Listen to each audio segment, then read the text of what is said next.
Live, local, late breaking. This is Newswatch 12 this morning.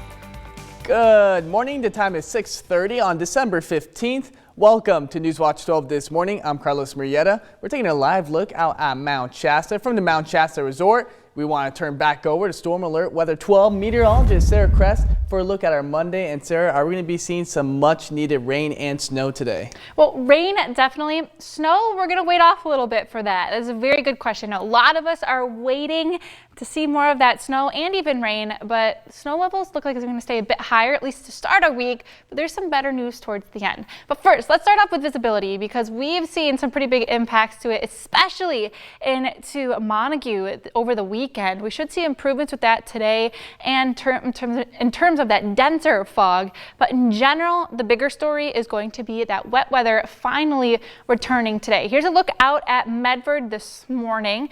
We could have the possibility for some showers to move on through, rather light if we see them into the Rogue Valley, but notice that along the coast we're seeing most of that shower activity and even along the Cascades this morning and some lighter activity east side into Siskiyou County, but very, very light throughout your day today. Now, and temperature wise, it is feeling a bit cool. We're at 35 for Klamath Falls, 33 over to Lakeview, Montague at 32 this morning, Mount Shasta 42, 37 for Medford, 39 for Grants Pass, and 50s along the coast.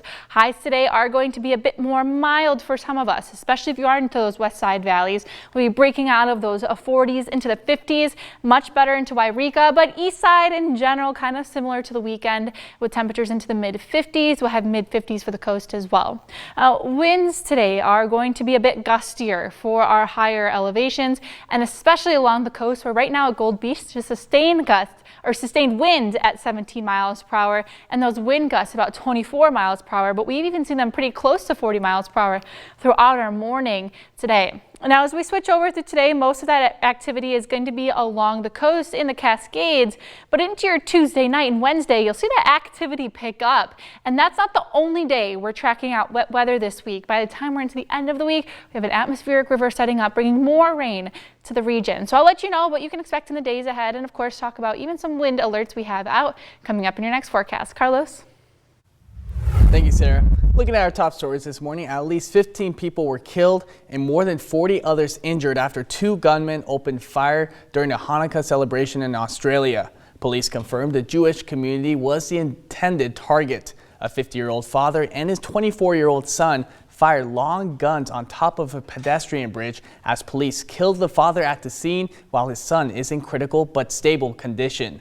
More than 1,000 people were on the popular beach at the time, and the victims ranging from 10 to 87 years old. You could just hear the gunshots and they're just so loud. And we didn't know which way that they were shooting, so we were like running on the open road. If we need to toughen these up, if there's anything we can do, I'm certainly up for it. What we saw yesterday was an act of pure evil, an act of terror, an act of anti-Semitism. The Prime Minister of Australia is proposing even tighter controls, including limits on the number of firearms a person can register and regular checks on licenses over time. The government also saying they will extend funding in order to provide security to the Jewish community. And over the weekend, a deadly shooting took place at Brown University, killing 2 people and leaving 9 others injured. Overnight, the mayor of Providence announcing they've released a person of interest as they continue looking for the shooter this morning. Overnight, authorities in Providence releasing an individual who had been a person of interest in the deadly mass shooting at Brown University. I imagine that the Providence community feels a little bit more anxious right now than they did an hour ago, and I understand that. Police searching the area for the shooter as students barricade themselves in rooms and hid behind furniture and bookshelves. Providence Police! The shooting happened during one of the busiest times of the school year as students prepared for final exams. One student telling ABC's Whit Johnson about the moment he heard the gunshots. He immediately saw me and I immediately saw him. And then I look to my right and I see a bunch of students running down the stairs, running out the door, jumping on the ground, just whatever it takes to stay alive. Across the campus, more than 400 law enforcement officers, including the FBI and ATF, swarming the scene, but they say the suspect had already fled through the side of the building complex. I've been around long enough to know that sometimes you head in one direction and then you have to regroup and go in another. And that's exactly what has happened over the last 24 hours or so. One of the victims killed has been identified by her church as Brown student Ella Cook from Birmingham, Alabama, where she was remembered.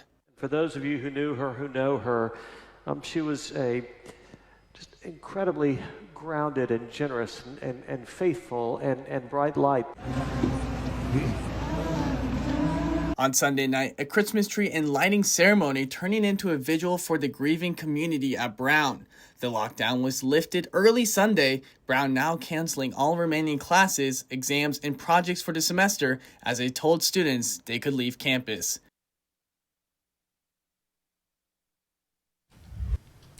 New this morning, chief petitioners behind a campaign to overturn Oregon's recently passed transportation tax increase have delivered nearly 200,000 signatures to the Oregon Secretary of State's office. The bill, signed by Oregon Governor Tina Kotek, increases the state's gas tax by 6 cents and raises several DMV fees.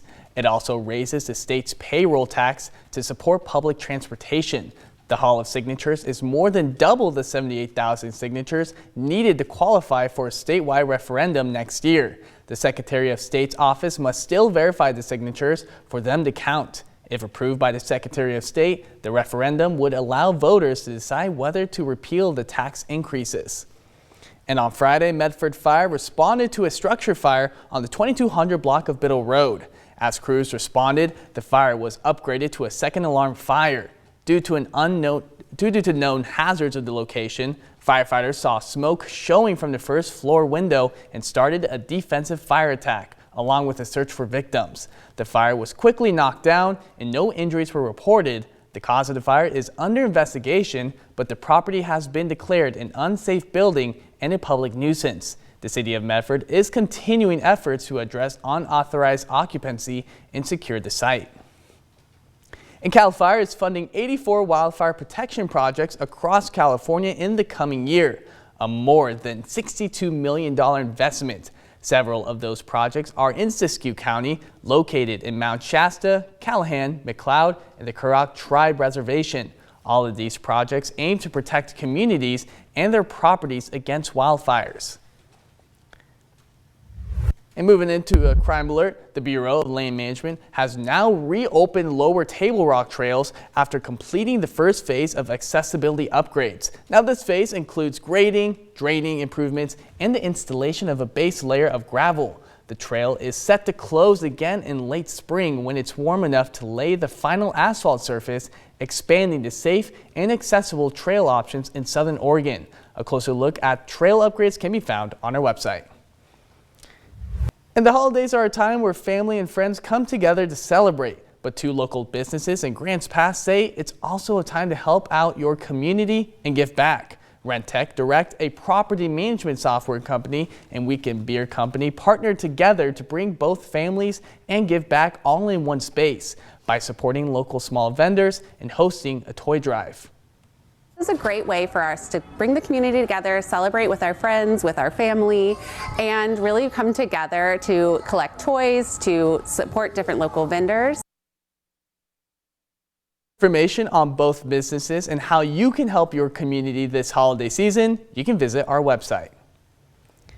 And right now in Medford, the local band Brothers Reed performed over the weekend. But there's more to the story. Band member Aaron Reed faced a life-changing incident almost exactly 1 year ago. Newswatch 12's Joe Green spoke with Reed ahead of this last weekend's show, just 1 day before that 1 year anniversary.